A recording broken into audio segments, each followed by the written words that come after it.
Assalamualaikum warahmatullahi wabarakatuh dan salam sejahtera untuk kita semua.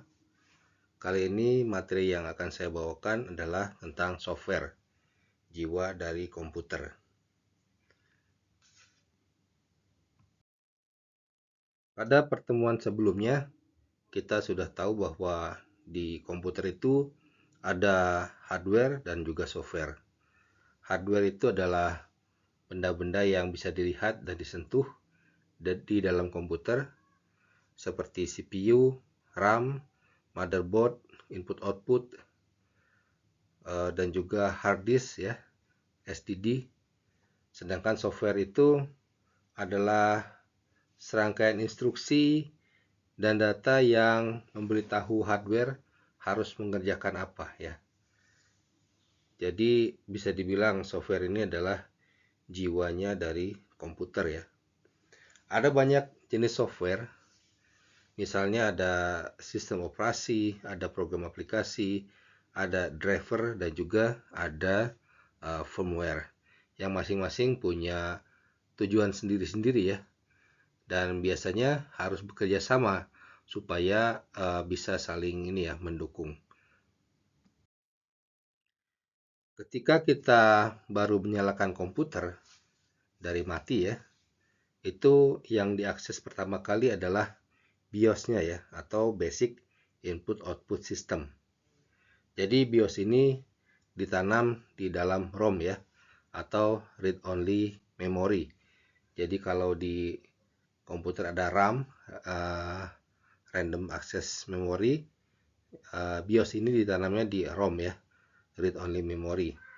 Tapi untuk yang modern, ini biasanya BIOS-nya pun bisa diupdate ya, sehingga kurang tepat juga kalau disebut read only memory ya, karena kadang-kadang dia bisa ditulis juga, bukan sekedar dibaca ya. Kalau yang baru-baru mungkin kita kenal dengan tulisan UEFI ya. UEFI ya intinya adalah ini ya, inisialisasi hardware ya. Jadi BIOS itu dia yang akan pertama kali memeriksa apakah ada CPU, apakah ada RAM, apakah ada disk, apakah ada input output, misalnya apakah ada keyboard atau mouse ya. Kemudian biasanya juga mengatur tanggal ya, dan juga mengatur urutan booting ya. Booting itu adalah proses meload ini ya, meload sistem operasi ya. Jadi biasanya kita bisa memilih, kalau misalnya di laptop atau di komputer, kita punya beberapa alternatif ini ya, OS. Misalnya kalau kita tanam sistem operasinya itu di hard disk atau di SSD, kita bisa arahkan melalui BIOS di mana alamat penyimpan yang mengandung OS itu ya. Atau bisa juga misalnya melalui USB atau melalui network ya, network misalnya melalui Ethernet card ya. Jadi ini BIOS ini sangat penting dalam proses tadi ya, pengenalan hardware awal dan juga pengaturan booting ya. Jadi dia sebagai penghubung antara hardware dengan sistem operasi.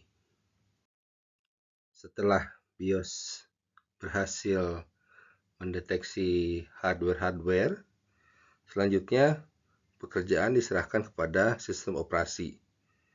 Nah, sistem operasi ini dia banyak ya ininya, fungsinya.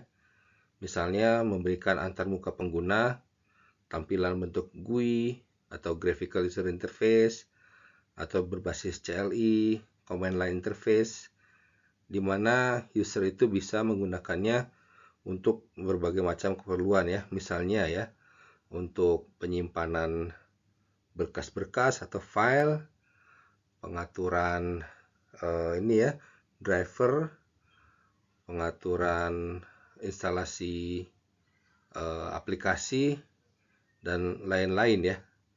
Ini ada banyak ini ya, ada banyak OS yang tersedia di pasaran. Tetapi setiap OS memerlukan hardware yang berbeda-beda ya. Ada beberapa yang sama, misalnya OS seperti Windows ya. Windows ini adalah buatan Microsoft. Itu biasanya bisa juga diinstal, hardware itu diinstal dengan Linux ya. Linux sendiri ada banyak macamnya ya, yang disebut dengan distro ya, seperti Red Hat, Debian, atau Debian sendiri banyak turunannya ya. Misalnya yang terkenal itu adalah Ubuntu ya. Nah, Ubuntu ini ya berbasis Debian yang memiliki interface yang berbeda ya dengan Debian yang lain. Nah, selain itu ada juga iOS ya, dan macOS. macOS dengan iOS itu adalah keluaran dari dari Apple ya. Biasanya hanya bisa diinstal di perangkat-perangkat produk dari Apple sendiri. Misalnya macOS itu bisa diinstal di MacBook Air, atau di MacBook Pro, atau di iMac ya. Sementara kalau iOS biasanya diinstal di perangkat bergeraknya ya, seperti di iPhone atau di iPad. Kadang-kadang kita juga bisa menginstal macOS di perangkat berbasis 486 ya. Misalnya dengan prosesor Intel ya. Nah, itu biasa disebut Hackintosh ya. Jadi macOS yang sudah dihack supaya bisa berjalan di atas perangkat keras bukan produk buatan Apple ya. Tapi pada intinya ya si Apple mengharapkan si macOS ini diinstalnya hanya di di produknya dia. Bahkan yang terbaru ini ya macOS atau Apple mengeluarkan mikroprosesornya sendiri ya, supaya OS yang dia buat itu hanya bisa diinstal di perangkat keras yang dikeluarkan oleh Apple sendiri.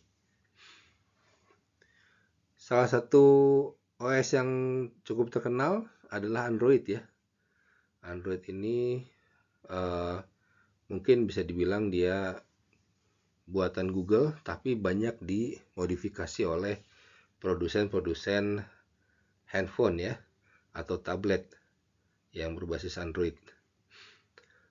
Ada juga yang misalnya buatan Huawei ya, ada Harmony OS. Jadi Huawei ini adalah salah satu produsen hardware seperti tablet, telepon, handphone ya, dan juga laptop ya. Tapi dia di ban oleh Amerika Serikat, sehingga dia tidak bisa menjual produknya di Amerika, dan juga menggunakan layanan-layanan seperti dari Google Maps ya, sehingga handphonenya dia ya terbatas ya dulu ya. Akhirnya dia mengeluarkan OS sendiri, yaitu Harmony OS ya, yang konon katanya jauh lebih baik ya dibandingkan produk-produk saingannya. Ya, kita lihat di sini ada ada fungsi untuk manajemen prosesor, manajemen memori.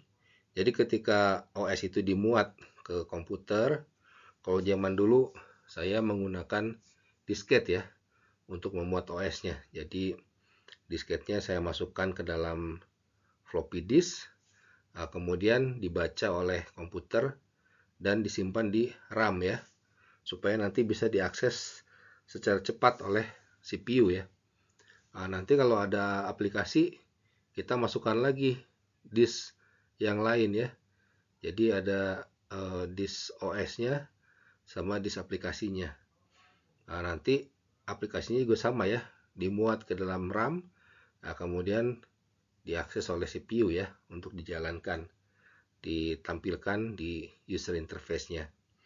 Kalau sekarang ya banyaknya OS itu diinstalasi di ini ya, di hard disk atau di SSD ya, sehingga tidak perlu ya memasukkan atau mengeluarkan floppy disk lagi ya. Atau bahkan kalau yang terbaru sekarang ini ya sudah tidak memerlukan disk lagi ya. Jadi hanya sebagai ini saja ya, sebagai inisialisasi saja ya. Bahkan aplikasi-aplikasinya itu sudah tersedia di cloud ya. Jadi semua penyimpanan dan aplikasi itu ada di internet, tidak lagi di perangkatnya.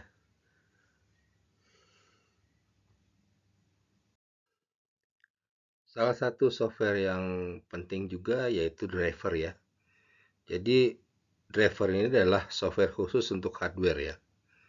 Dia digunakan untuk berkomunikasi dengan perangkat keras yang khas ya. Misalnya ya kebanyakan sih berada di luar komputer ya. Misalnya seperti printer ya. Printer juga dari produsen yang berbeda sudah pasti drivernya berbeda ya. Tetapi dari produsen yang sama, misalnya HP ya, HP itu punya printer laser dan printer deskjet. Nah itu punya driver yang berbeda juga ya. Atau misalnya printer Epson ya, Epson L355 dengan L210, meskipun sama-sama bubble jet, ya mereka memakai driver yang berbeda ya. Jadi ya karena biasanya ada ini ya, ada fitur-fitur, ada hardware khusus yang tersedia berbeda-beda di setiap tipe komputer atau tipe printer atau produsen printer ya. Jadi selain printer, biasanya yang punya driver berbeda itu adalah kartu grafis ya. Kalau sekarang mungkin kebanyakan kartu grafis itu diproduksi oleh Nvidia, tapi ada juga yang diproduksi oleh ATI ya. ATI itu grupnya AMD ya. Jadi kalau di prosesor itu ada Intel, ARM, AMD. Nah kalau di komputer grafis itu ada ini ya, ada Nvidia juga dengan ATI. Nah itu pasti drivernya berbeda ya. Bahkan Nvidia ini yang sekarang banyak digunakan untuk kecerdasan buatan, dia punya driver yang proprietary ya. Jadi dia tidak buka ininya ya, isinya. Hanya produsen saja yang punya akses ke sumber kodenya ya.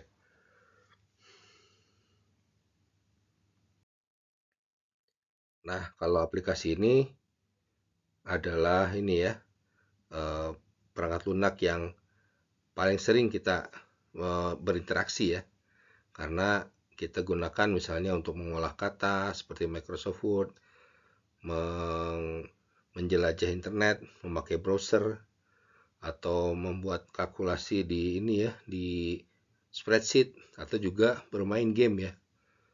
Jadi ini sesuai dengan kebutuhan penggunanya ya.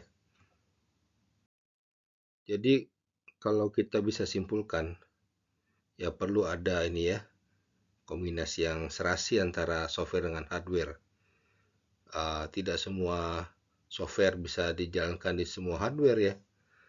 Hanya bisa berjalan mungkin di hardware-hardware tertentu ya, dengan spesifikasi tertentu. Nah, software itu ada banyak, dari mulai BIOS, Basic Input Output System, sistem operasi, driver, dan juga aplikasi.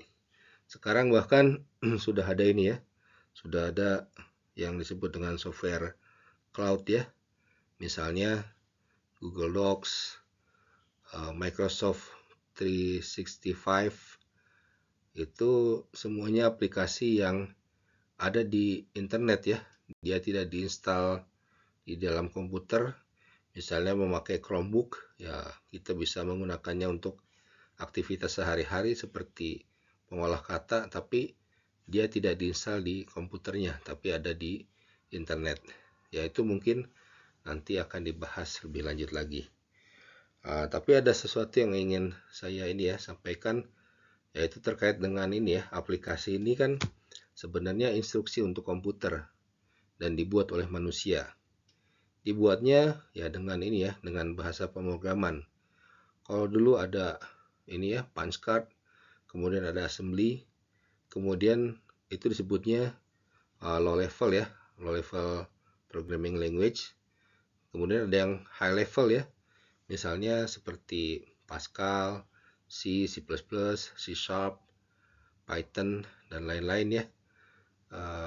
Nah, mungkin ini ada sedikit ini ya, ada sedikit intro terhadap pemrograman komputer yang akan disampaikan dalam bagian kedua.